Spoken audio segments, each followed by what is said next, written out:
Welcome back to the Deep Dive.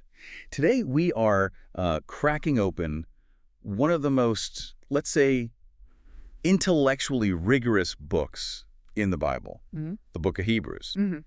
Now, if you've ever heard it called the New Testament Leviticus, don't let that scare you off. It's not really about complex ritual in the same way. No, not really. It's more about a brilliant, really detailed argument for why the new reality we find in Jesus Christ is fundamentally, well, superior to everything that came before. Okay, superior. That sounds like a key theme. That's absolutely right. I mean, the entire purpose of this letter is comparison. It's constantly comparing the old covenant system, the law, the priests, the temple rituals, against the finished work of Christ. Right. So if you want just one key word to unlock the whole book, remember superiority. Or maybe better. That sets up our mission perfectly then. Because when you look through the sources, you see that concept pop up again and again. We see references to a better hope, a better covenant, better sacrifices, even a better resurrection. It's almost like a checklist, isn't it? It really is. It's proving that believers have received the optimal, the most complete form of salvation. So we aren't just looking for better today. We are diving deep into Hebrews chapter 1, verses 1 through 14, specifically to grasp the argument that Christ isn't just an improvement. No. He is the unrivaled absolute best. The ultimate. Exactly. The great, as the letter itself puts it later on. Okay, let's unpack this. And I think we have to start with the context because, well, this letter is famously known as the puzzle letter. Yeah, that's a good way to put it. We don't know for sure who wrote it or exactly where it was going or even precisely who the first recipients were. Yeah. What do we know for certain about, say, the author and the timing? Well, we know the author was clearly Jewish, deeply educated in the Old Testament, like really deep. But commentary suggests they were probably taught the gospel by the apostles themselves, not directly by Christ. Okay, so second generation, maybe? Possibly, and the timing is crucial. Most scholars put the writing somewhere around AD 64 to 68. And why does that date matter so much? Because the writer talks about temple sacrifice as if it's an active, ongoing thing, present tense, which almost certainly places it just before the Jerusalem temple's destruction in AD 70. There's no mention of that huge event. Ah, okay. That really situates the immediate crisis then. These were Jewish Christians who had, made the leap, left the fold, but they were struggling. Definitely struggling. They were facing external Roman persecution, which was bad enough. Yeah.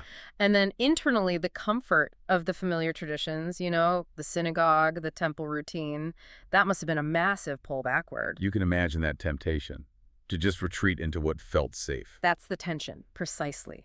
They were tempted to go back into the perceived safety and, the deep-rooted tradition of Judaism. They were wrestling with doubts like, were Christ's claims actually final? Is this really it? So the author realized that just, saying hang in there wasn't going to cut it. Right. Mere encouragement wouldn't solve this kind of deep spiritual identity crisis. So the remedy was theological, a really strong dose of it. Exactly. The author launched into this powerful, incredibly detailed sermon. It really reads like a sermon, arguing for the absolute, undeniable superiority of Jesus Christ. That was the anchor they needed to prevent them from backsliding. And where does this argument start? Right at the top, comparing Christ to probably the most revered figures in their past, the prophets. Yeah, the very first verse sets it up. It does. The opening lines are just stunning. Hebrews 1, verse 1, God spoke long ago through the prophets in many parts and in various ways. What is that phrase, many parts in various ways?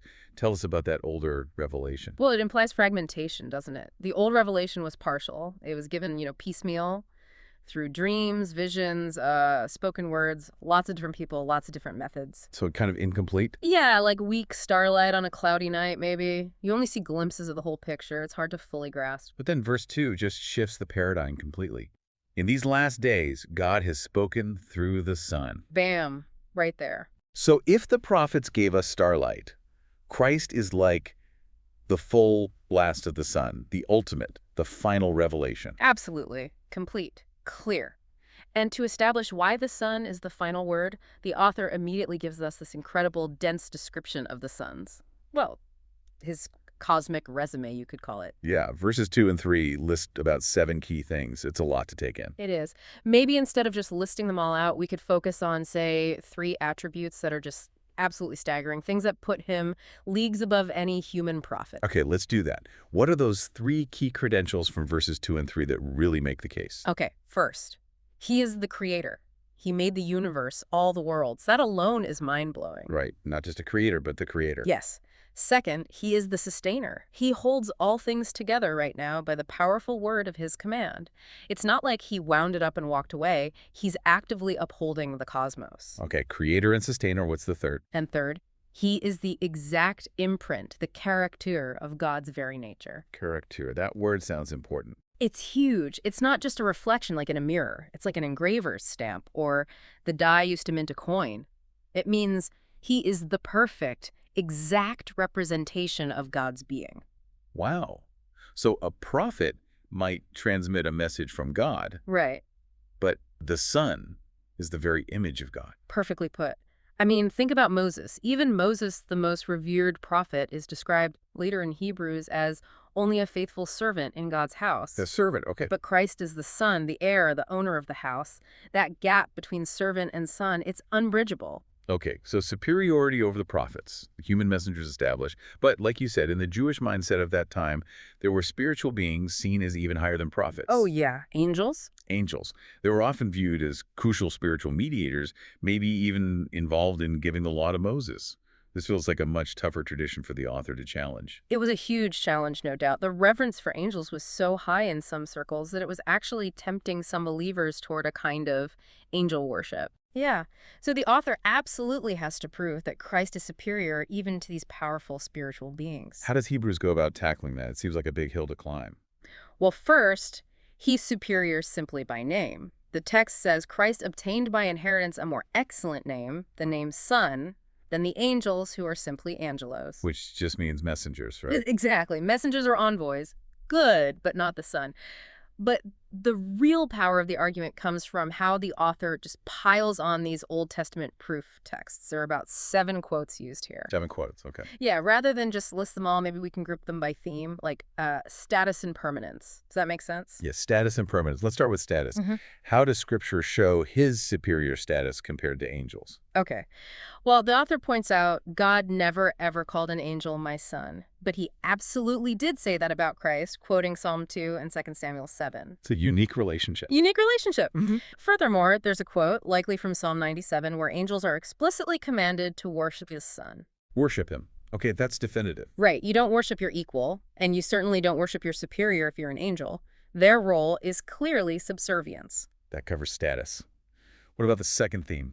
Permanence. This is where it gets really interesting. Angels are described using images like winds and flames. Powerful, yes, but transient. They're servants performing temporary duties. Okay. But the Son's throne, it's eternal. The author quotes Psalm 45. And then, even more powerfully, he cites Psalm 102. This passage points out that the Son is the creator. He laid the foundations of the earth. The one we mentioned earlier. Exactly. And while the creation itself, even the heavens and the earth, will eventually wear out like an old coat, like old clothes, and perish, but the Son remains the same. He is immutable, unchanging, while everything else, even the cosmos, fades. Wow. That's a truly potent contrast. The Creator standing firm while his creation, even the heavens, wears out like a garment. Isn't it? And then there's the final point in this section. No angel was ever invited to the seat of ultimate power. God never said to any angel, sit at my right hand. That invitation was reserved. Exclusively for the Son, quoting Psalm 110. And this whole comparison leads us right to the profound so what for the listener. It's right there in verse 14. If Christ is supreme over angels, where does that leave them? They are ministering spirits sent out to serve for the sake of those who are to inherit salvation. That's verse 14. Exactly. Ministering spirits, servants, they aren't objects of worship. They are servants acting on your behalf if you're an heir of salvation. So they work for believers. In a sense, yes. They're like spiritual escorts. Maybe think of them as VIP bodyguards for those who belong to Christ. The author is basically telling these struggling Jewish Christians, don't look backward to tradition or even upward to angels in awe. Look to Christ. His superiority means even these heavenly hosts serve you. It's an astonishing privilege. That transition from his supreme cosmic power down to that intimate personal care for believers, that feels like a perfect bridge to the ultimate claim about him in Hebrews. the great high priest. Yes, this is where Christ's ontological superiority, the fact that he is the creator and sustainer, meets his functional role as our spiritual ultimate. The letter calls him the great high priest and also the great shepherd. Okay, hold on.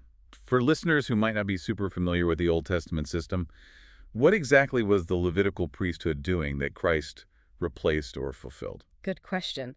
So the Levitical priests descended from Aaron were tasked with offering repeated animal sacrifices, Oh. daily sacrifices, yearly sacrifices like on the Day of Atonement. This whole system was designed to cover sin, but only temporarily. It had to be done over and over. Oh, it was never finished. Never finished. But Christ, as the great high priest, stepped into history and offered himself his own body as the sacrifice. And he did it once, securing eternal redemption. Then, crucially, he sat down at the right hand of God. Indicating the work was done. Complete. Perfectly complete, finished forever. That finality of the sacrifice is huge. But, what often strikes me as even more significant, maybe, is what separates the Son from those Levitical priests, his capacity for empathy. Oh, absolutely. Hebrews 4.15 is such a cornerstone verse. It says, he is a high priest who can sympathize with our weaknesses. Why? Because he was tempted in every way, just as we are, yet he was without sin. So he gets it. He understands. He completely gets it. This means that the terrifying ultimate authority we talked about back in chapter 1, the creator, the sustainer, the exact image of God, is also intimately familiar with human pain, struggle, and temptation. And that profound combination, supreme power and deep empathy, that leads directly to the practical application for us, doesn't it? It has to. If Christ is truly the absolute best, the unrivaled superior one, then the priority test becomes pretty stark.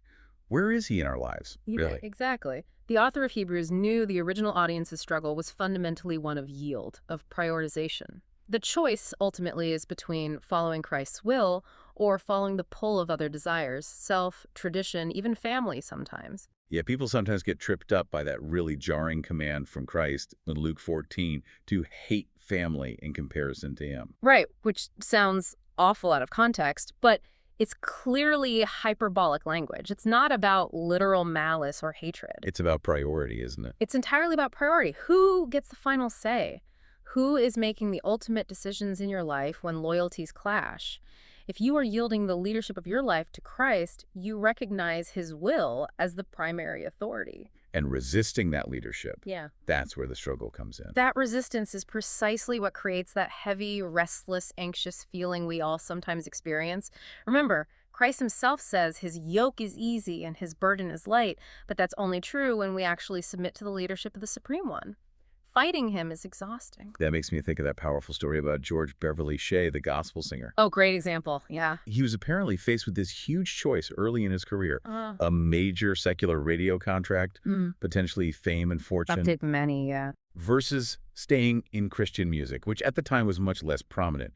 A real choice between, you could say, gold and service. He was really agonizing over it, the story goes, and his mother apparently placed a poem on his piano. That poem became the lyrics to the famous hymn, I'd Rather Have Jesus. Than silver or gold, than houses or lands. And riches untold. He read it, played it, sang it, and he made his choice. He chose the Christian path. Went on to sing for Billy Graham for decades, won 10 Grammy Awards, became one of the most recorded singers ever. Incredible career. Yeah. But the real punchline, the proof of that lifelong conviction, came much later, didn't it? Yeah, when he received a Lifetime Achievement Grammy Award at age 102. Yeah. Can you imagine? 102. Amazing. And his acceptance speech basically just echoed that hymn and the core argument of Hebrews. He said simply, I'd rather have Jesus than your applause. Wow. That choice, lived out over a century, really demonstrates what it looks like to embrace Christ as the truly unrivaled, supreme, best thing in life. Not just better, but best. That conviction that Christ is superior to the prophets, superior to angels, and he's our perfectly empathetic great high priest, that's the solid foundation the author of Hebrews wanted his audience and us to stand on. So we've laid out the evidence from Hebrews 1 for his absolute superiority. And maybe here's the final thought for you, the listener, to consider this week. The author of Hebrews argued that the external pressures, the persecution, that wasn't really the root problem for those struggling Christians. The real issue, it was their ignorance, their failure to truly grasp the depth and magnitude of who Jesus actually is. the creator, the sustainer, the son, the great high priest. A failure to see his true value. Exactly. So if properly knowing Christ's unrivaled superiority is the essential defense against drifting away or giving up, what step will you take this week to deepen your own knowledge and appreciation of him?